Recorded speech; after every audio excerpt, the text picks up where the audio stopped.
tema bangkit dan menjadi terang. Mari kita membuka Yesaya 60 ayat 1. Bangkitlah menjadi teranglah, sebab terangmu datang dan kemuliaan Tuhan terbit atasmu.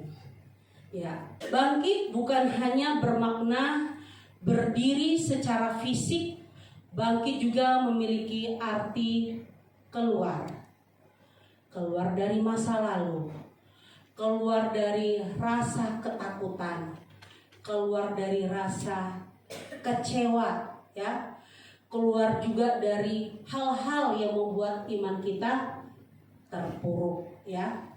Daniel adalah salah satu contoh orang yang bangkit dan menjadi terang sesuai dengan tema kita bulan ini, ya, di mana dia berada di lingkungan yang berbeda, di lingkungan yang dibilang berbeda karena dia berada dalam masa pembuangan, ya, masa penjajahan.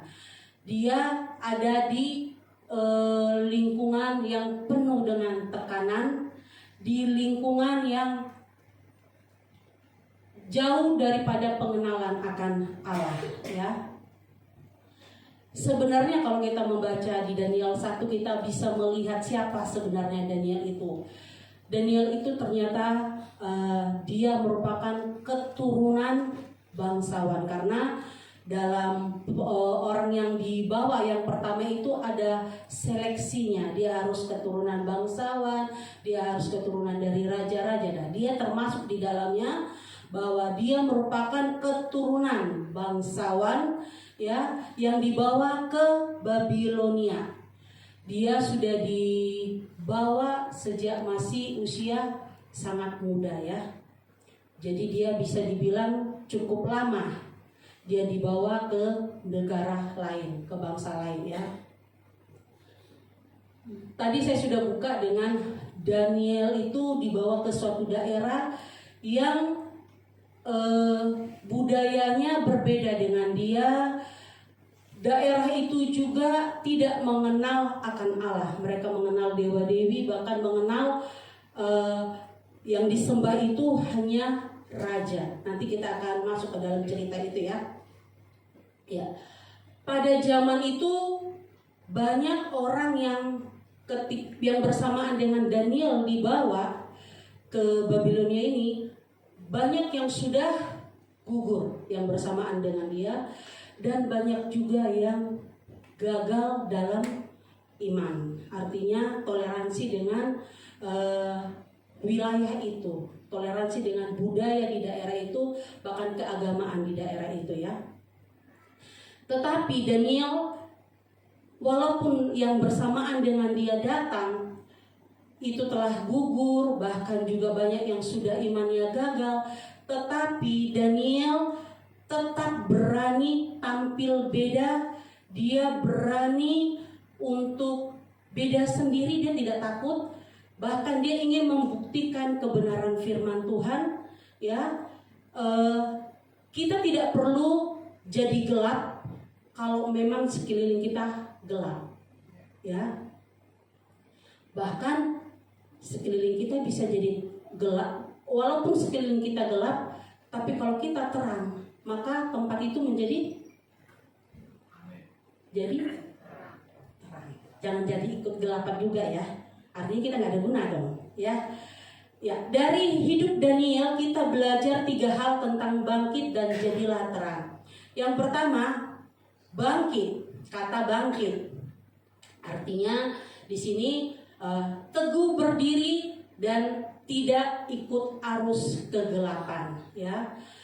Daniel memilih untuk tetap mempertahankan iman sebagai orang yang percaya kepada Tuhan, sekalipun dia tadi sudah saya bahas sedang ditawan, sekalipun dia berada di lingkungan yang menekan dia, sekalipun daerah situ tidak mengenal Allah. Bahkan kalau kita melihat dari Google dikatakan pada saat Daniel ditawan, bait Allah telah dihancurkan. Itu membuat spiritual bangsa goyah. Artinya bangsa Israel itu kan terfokus Allah itu ada di bait Allah.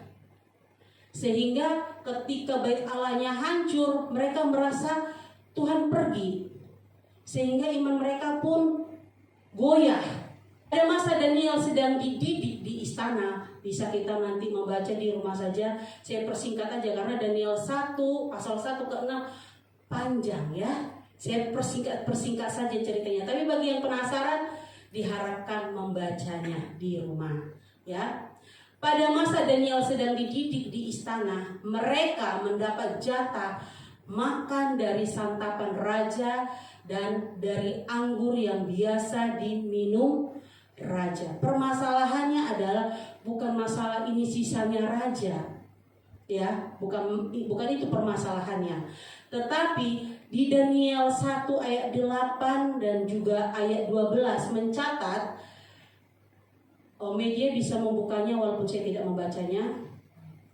Mencatat Daniel berani menolak untuk menyantap makanan dan anggur dari istana raja karena bertentangan dengan hukum Taurat, dan dia memilih untuk makan sayur dan air. Jadi di sini mungkin pada saat itu aturan yang mengizinkan untuk menyantap makanan dan anggur dari istana raja, bahkan itu mungkin hal biasa, ya kan? Karena memang biasanya seperti itu, memakan makanan daripada raja, ya. Tetapi Daniel lebih taat kepada Tuhan. Dia berani tidak mau ikut arus.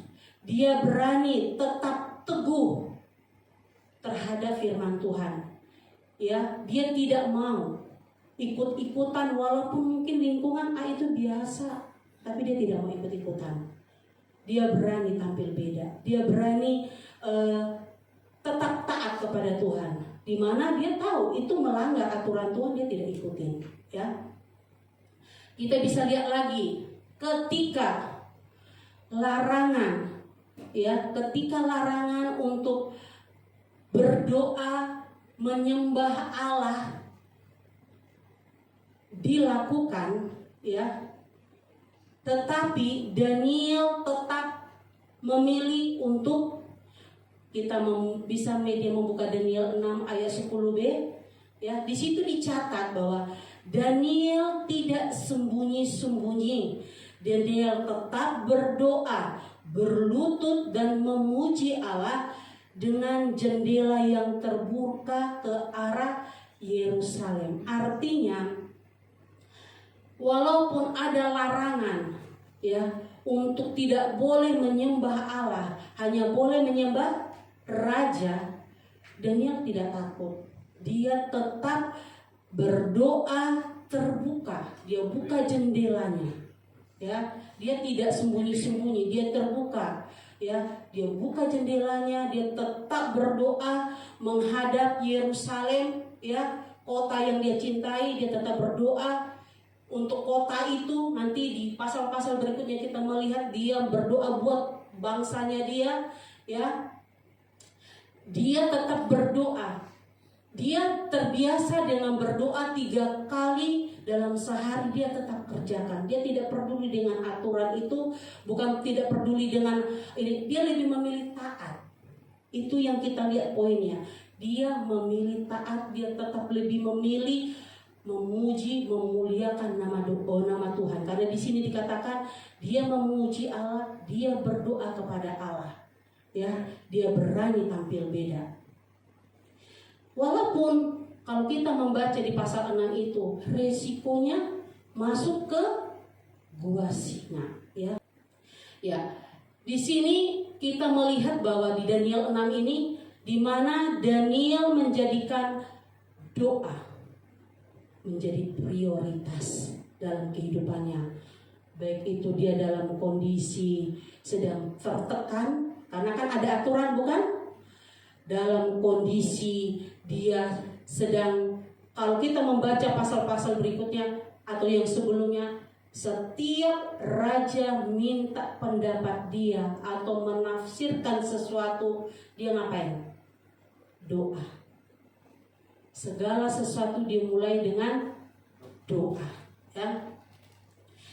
Kalau kita membaca di Daniel 6 ini, bangkit bukan berarti memberontak, ya, tetapi bangkit di sini berani berbeda demi kebenaran, ya. Kita belajar dari Daniel tadi. Mungkin biasa, bisa dimaklumin makan makanan raja, tetapi kalau itu tidak sesuai dengan firman, tidak ada kata maklum, ya. Mungkin ada tekanan, tetapi kalau memang kita harus segala sesuatunya andalkan Tuhan, andalkan Tuhan. Sesuai dengan firman tadi yang pertama, bangkit artinya teguh berdiri dan tidak ikut arus kegelapan. Yang kedua, bangkit dan jadilah terang. Jadilah terang. Di sini memancarkan kekudusan dan hikmat Allah, ya. Mengapa Daniel bisa menjadi terang? Nah, kalau ini mari kita buka bersama-sama Daniel 2 ayat 23. Daniel 2 ayat 23.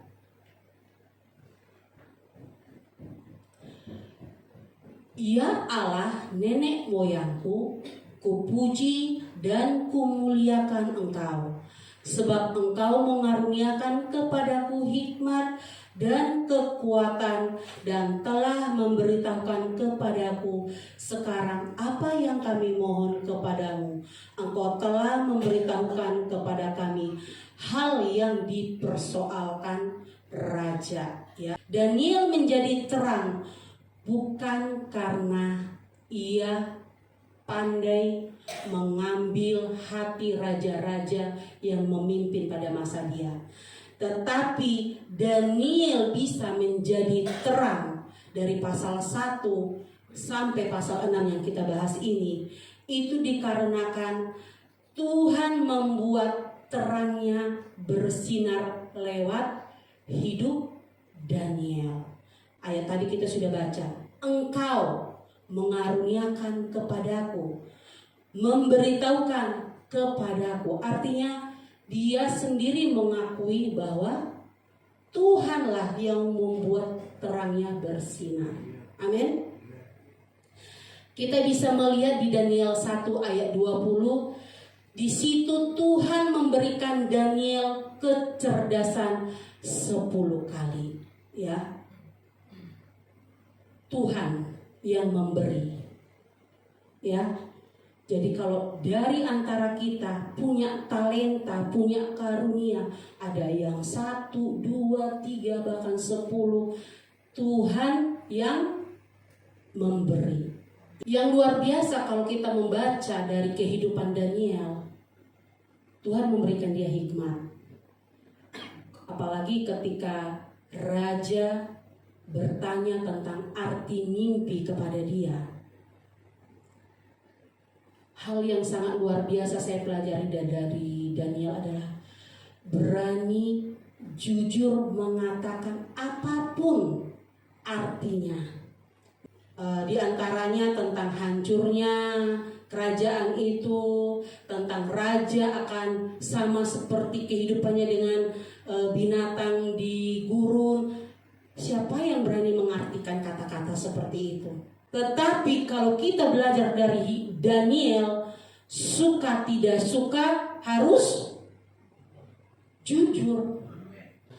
Kemudian di sini kita juga belajar Daniel itu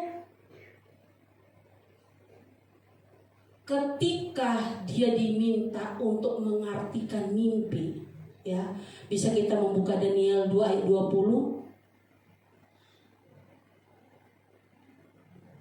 Ada kata, terpujilah nama Allah dari selama-lamanya sampai selama-lamanya, sebab daripada dialah hikmat dan kekuatan. Ya. Dia selalu memuliakan nama Tuhan. Di dalam Daniel 2 ayat 30, ketika dia selesai menafsirkan, dia juga berkata bahwa itu semua dari Tuhan. Ya, dari sini kita melihat bahwa Daniel bisa menjadi terang karena dia diberikan oleh Tuhan terang itu. Ya, Tuhan yang memberikan dia terang itu.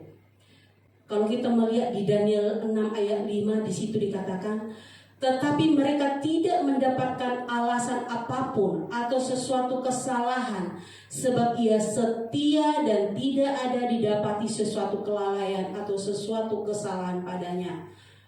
Daniel, Tuhan yang memberikan dia hikmat. Daniel terpancar cahayanya karena Tuhan yang memberikan dia terang itu.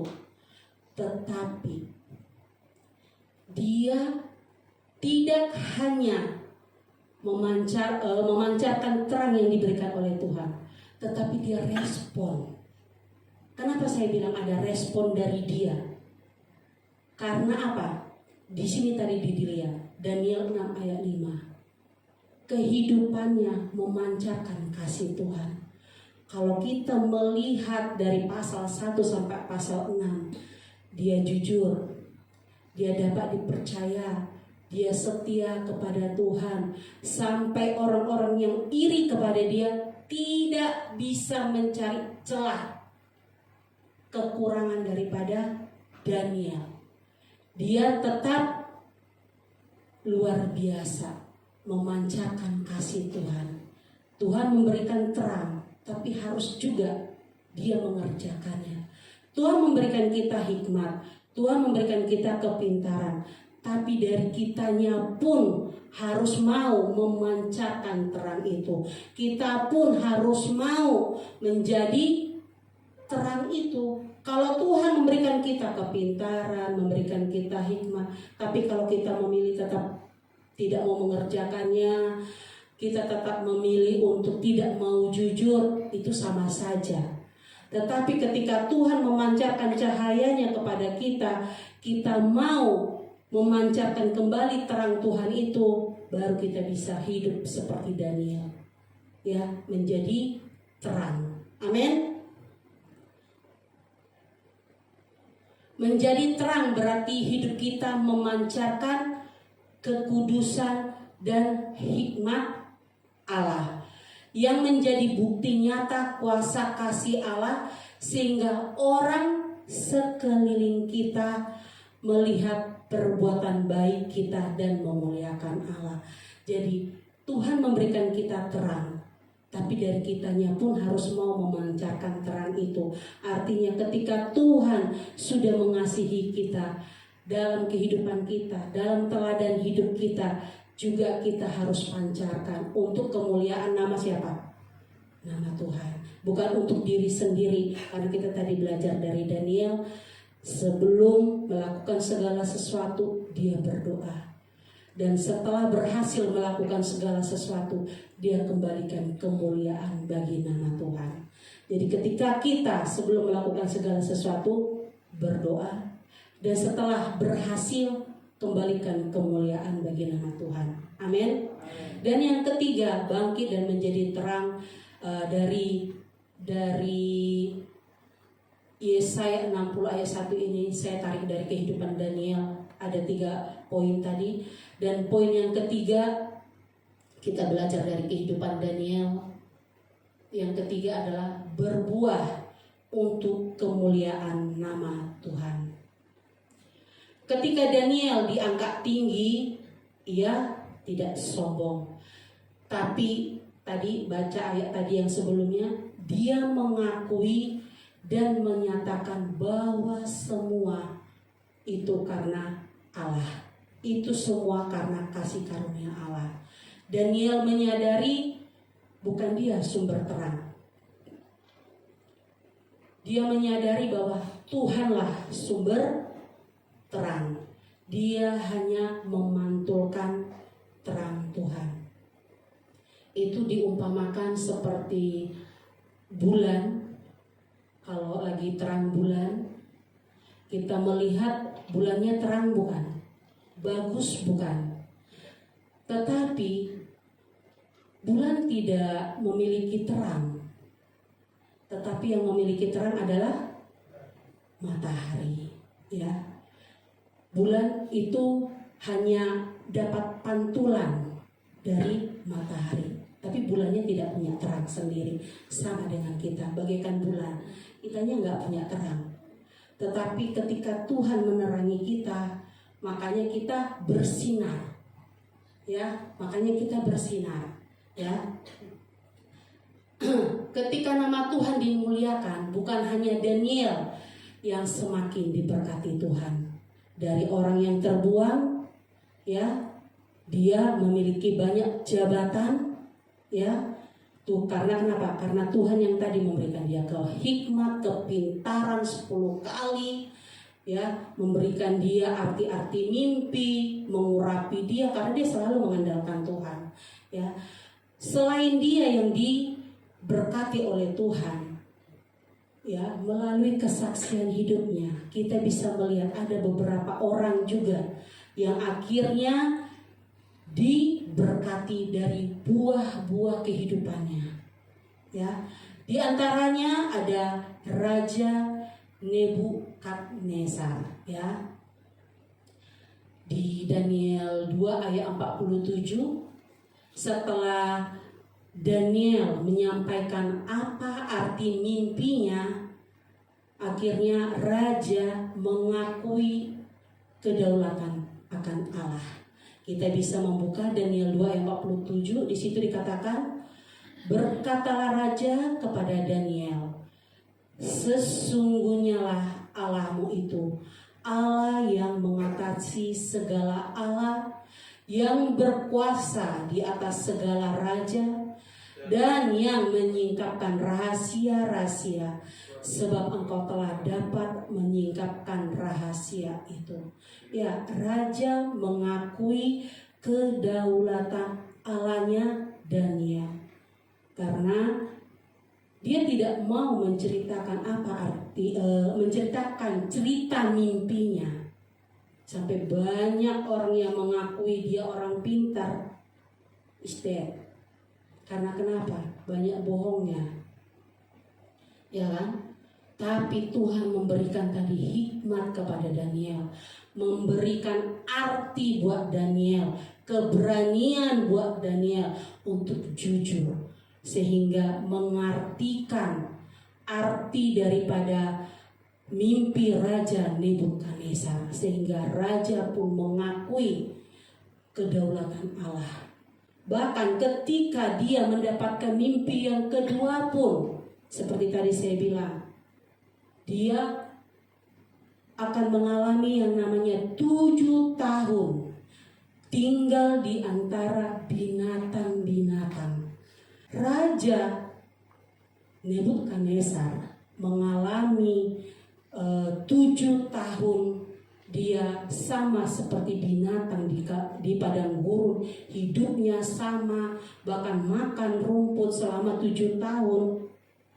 Setelah arti mimpi itu bahkan dia mengalami, kita melihat di Daniel 4 ayat 37, di situ dikatakan, jadi sekarang aku Nebukadnezar memuji, meninggikan dan memuliakan Raja Sorga yang segala perbuatannya adalah benar dan jalan-jalannya adalah adil dan sanggup merendahkan mereka yang berlaku congkak. Ya, di sini 2 kejadian ini Raja Nebukadnezar mengakui kedaulatan akan Allah. Ya. Di sini juga ada raja yang bertahta, namanya Raja Darius, ya. Ketika dia melihat Daniel diselamatkan dari gua singa pun, ya, setelah dia menerbitkan akan surat edaran tidak boleh menyembah Allah, hanya boleh menyembah dia, menyembah raja, ya. Setelah itu dilewati, dalam Daniel 6 ayat 26, bahwa di seluruh kerajaan yang kukuasai orang harus takut dan gentar kepada Allahnya Daniel, sebab dialah Allah yang hidup, yang kekal untuk selama-lamanya.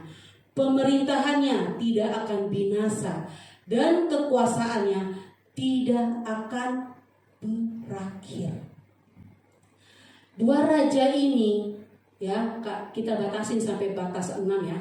Raja Nebukadnezar dan Raja Darius mengakui kedaulatan Allah. Ini merupakan buah dari tadi Daniel mau jadi terang.